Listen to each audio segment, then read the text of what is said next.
The world is changing faster every day. It took 50,000 years for the world's population to reach 500 million people. In the last 200 years, it has increased to 7,000 million. It took 39 years to give 40% of the USA's population access to a telephone line. However, cellular phone lines reached the same number of users in 5 years, smartphones in less than 3. Lindbergh took 33 hours and 32 minutes on his nonstop flight between New York and Paris.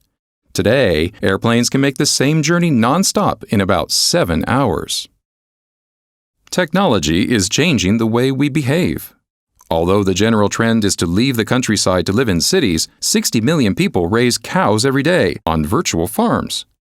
A Facebook user has on average 229 friends, but do you know the names of 3 of your neighbors? Until very recently, we might have visited in one afternoon 10 different shops. Now, over the internet, in 10 minutes, we can visit 100 shops. Customers have control. They have the power. With a mobile device in a few seconds, customers can access information, compare products, and make purchases at any time or place.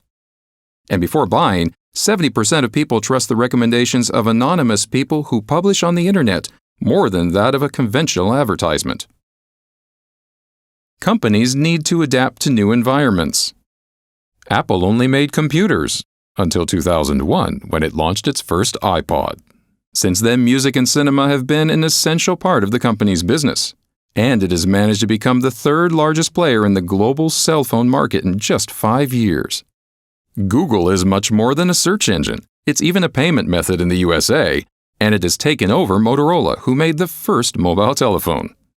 Virgin's now an airline, a telecommunications provider, a supplier of digital content. Does anyone still remember when it was a record label?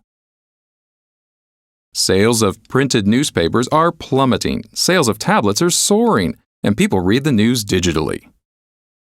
These are just some examples of how the borders between sectors are growing increasingly more blurred, and how many are continuously being adapted or transformed.